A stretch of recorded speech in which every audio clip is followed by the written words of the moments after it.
everyone, it's Shel C from PaperOcotilloStudio, and today I'm sharing with you an art journal page that I made in this homemade cardboard flip journal that I learned how to make from Dina Wakely's class sometime. It's made out of hard envelopes that are from Stencil Girl. They send their stencils in these firm cardboard envelopes, and that's what this is made out of, cut up and attached with fabric washi tape. I also have put some, at the time that I made the journal, I put some colorful scraps of paper on there just to start the journals because that's what Dina Wakely said to do. And so I didn't want so much of that to show. So before I started the page, I put a coat of Deco Art Americana gesso on there and dried it. Then I had this napkin, and I was planning on making a napkin background with napkin collage. And what sparked this art journal page, here in Arizona, we've had an incredible monsoon season this year, more than I've ever seen in the entire time that I've lived here. Just a ton of rain, which is awesome because, of course, we've got drought and all that. And as a result of that, we've got a ton of green, which, I mean, the place just looks greener than you could even imagine for the desert, and also a lot of bugs. I mean, just so many bugs. And one of those bugs that we've had is butterflies. And every time I go to get in my car out front, we have these big, huge plants that are like 10 feet tall now that are called Mexican bird of paradise.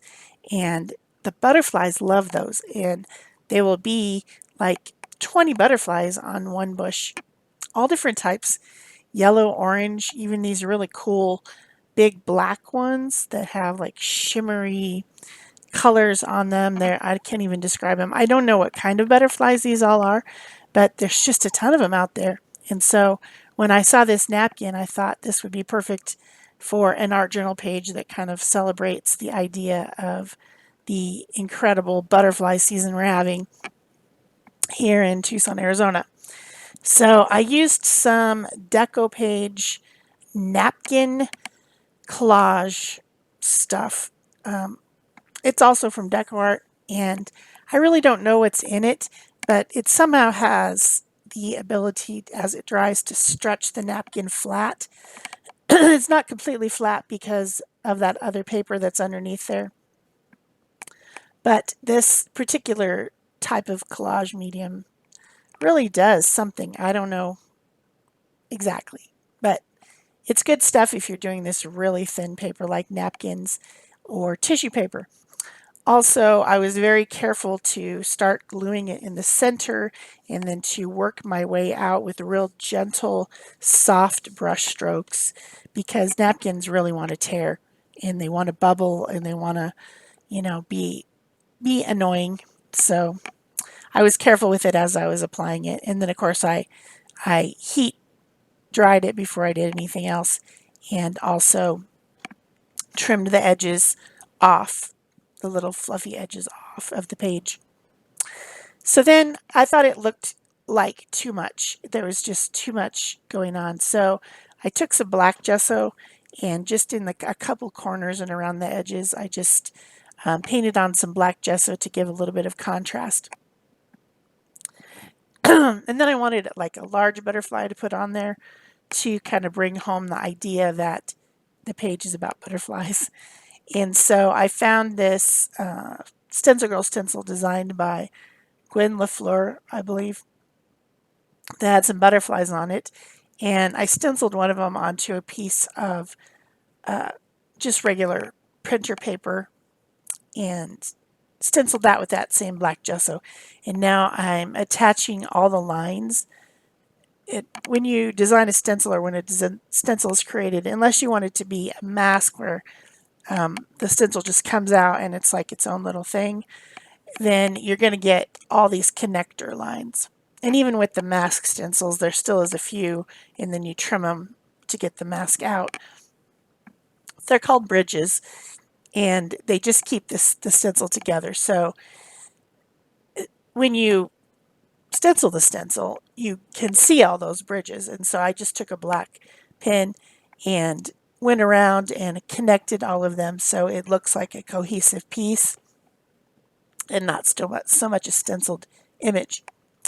And then I just bought this box of tiny archival ink pads. It actually came with the box. These are from Ranger, and these are the distress colors only made into archival ink, which is the ink that doesn't run when you touch it with water or wet media. And it was like a whole set of them. They come the pads themselves come in little packages of 3 colors, but someone had just put the whole thing together. The box, I guess, four of the little packs all together in one box. And I use archival ink in mixed media all the time, as much as I can, because, well, it doesn't move when you put wet media over it, and that's a big benefit in the case of a mixed media where you're making all these different layers. So I picked up that off of Amazon. I will link it down below the video if you want to find that whole set together like that. I thought it was worth it to just buy it all at once, but you could, of course, buy them all those pieces separately for a little bit more. Or if you you have some of the pads but not one of the boxes or whatever.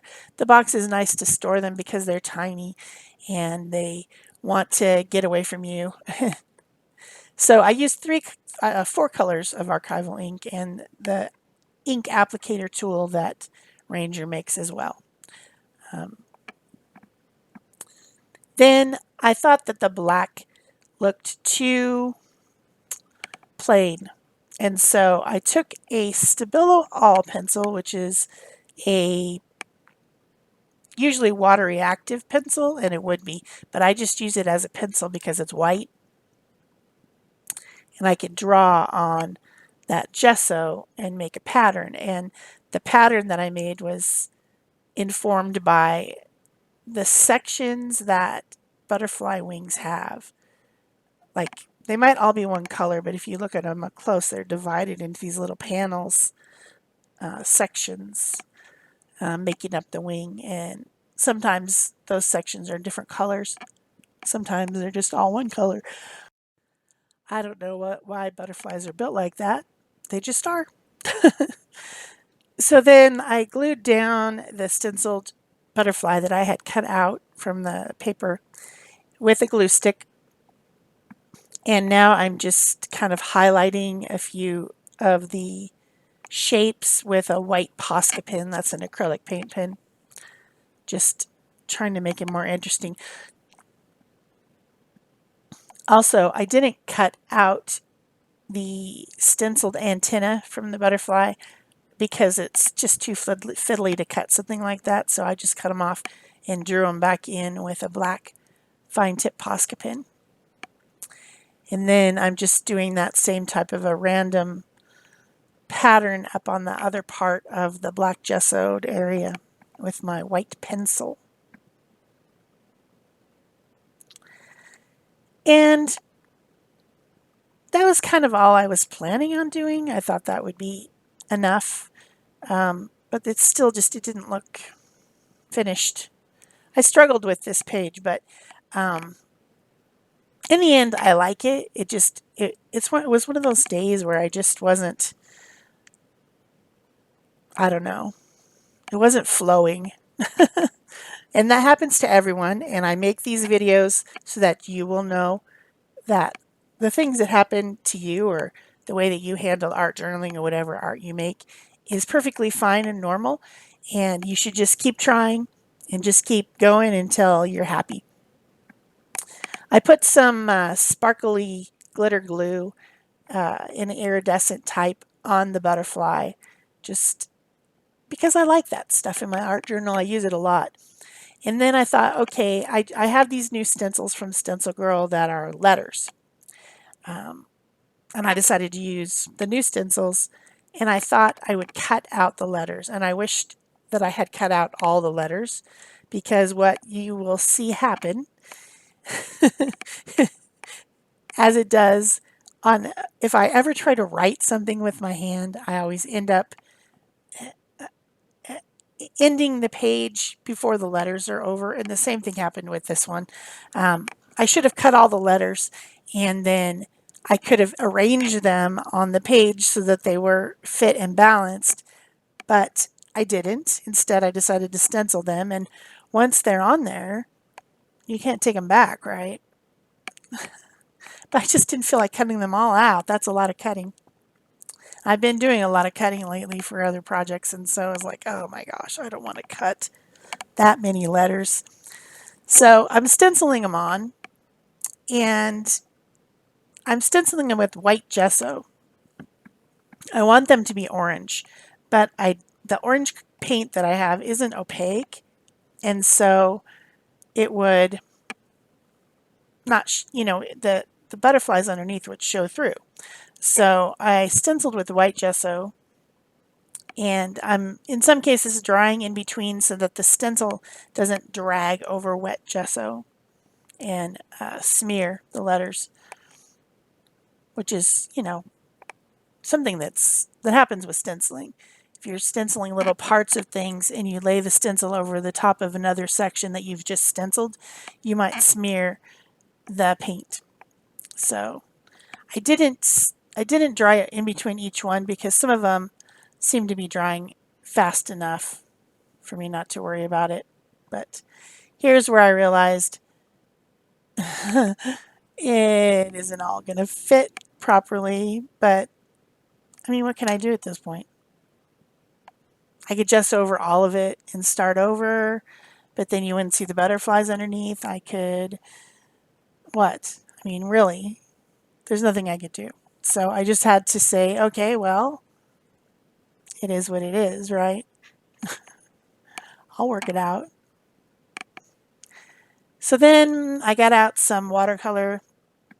This is a Gansai Tambai watercolor set, Japanese watercolors that are really more like gouache than they are watercolor because they're not transparent like watercolor is. They have more substance to them than that.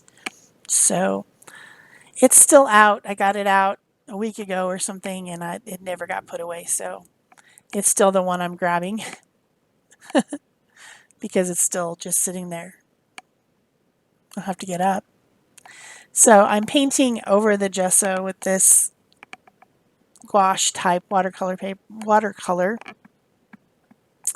in orange and red orange and yellow, and making it the first letter I cut out is kind of mottled, right? It's different colors of orange, and so I wanted the rest of the letters to look like that. So that's why I'm doing it this way. Little watercolor brush. Easy peasy, right? I just wish the Y had fit. Didn't fit. If the T's had been a little bit closer together and everything had been, and the B had been moved over a little bit, like I could have done if I had them all cut out, it would have fit. Just barely, but it would fit. So then once I'm done coloring all the letters, I'm now going around the outside edges with the Stabilo All pencil, a black one. So I've used white Stabilo and black Stabilo on this page. And white Posca and black Posca probably. Yeah, I did. Then I'm blending out those edges with a water brush, like you do, like you see me doing often. And that helps the letters stand out from the background a little bit. It's still very busy, crazy busy, and now out of balance because of the way the word fit. I'll fix it, kinda. So then I decided I needed the word flutterby because that's something my mom always said to me. My mom collected monarch butterflies. She would hatch them in her classroom. I guess the collecting is not really the word. She would get the eggs and we'd go out and collect milkweed out by the river, and then she would have them in her classroom and they would hatch as, a science for the kids. She was a grade school teacher. And then release the butterflies when they were hatched. And she used to say, "Butterfly flutter by" to me. So I thought that would be something to put on the page and maybe give it a little bit of balance. So I used that little Perry Page printer that I had a video of last week, the week before. It has an app on my phone, and then I can make what's called a banner. And so I used that feature and printed out this little flutterby, which is printed on heat reactive paper. The way it prints is to heat the paper, so it's not actually ink. It doesn't smear or anything. And I glued that down onto my page, which did bring a little bit of the weight of the words towards the left to give a little bit more balance, because I have that space over by the B. That's, it's just not quite centered. And then I still needed something, and I was looking through my box of recently sorted things that people have given me, and I found some butterflies in there. I found some flowers. I thought maybe I'd put flowers, but I decided not to. After all, I just put some more butterflies. I put a little word that said detour, really more commentary about my lack of centering the word than anything else, other than it was orange matched up. And a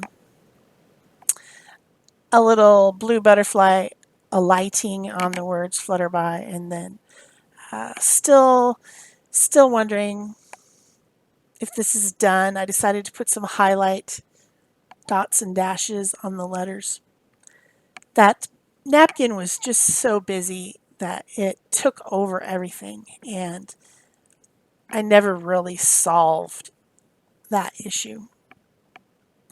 I hope you guys are enjoying this video, and if you are, don't forget to leave me a thumbs up, leave a comment or question below, subscribe if you haven't already, turn on your notification bells, and all that stuff to help my channel. I always appreciate that. I am making free content for you guys, so I appreciate it when you help YouTube's algorithm find me by interacting with me on my videos. Still trying to figure out, should I put that butterfly on? Should I put some flowers on? What should I do? What should I do? I found a different butterfly that was skinnier, and eventually ended up putting that one over by the B, the letter B, not the bumblebee. There was no bumblebee. Although we have a lot of bees and flies and mosquitoes as well as butterflies. Just all the bugs, all the bugs. But that one was skinnier, and it was able to kind of fit over there in that hole that was bothering me, making everything off-centered. It made it come back to center by putting that butterfly there. And then I found another blue one and added it down at the bottom so that that blue color would go all the way through the page, bluish, purplish. And I did cut that one out. I wished I'd cut the other two out, because I really don't like it when they're die cut with the white like that on the edges. Bugs me. Haha, bug, get it? But yeah, I should have cut them, but whatever. I didn't. So then I just added some detailing. I added some more glitter glue all around the page, which you'll be able to see in the close-ups at the end. I added a few dots and, just different stuff to finish up. And I was finished with this page. Remember, we're going to be doing daily art journaling from Art Joy of Sharing with really funny prompts starting on October 1st. So I was just getting in the groove of art journaling. Come to the live stream on Thursday, which is the last day of the month, and we'll be talking about that, and we'll be releasing all the stuff that goes along with that challenge, one of our major ones. So that's it for me. Thanks for watching. Bye-bye.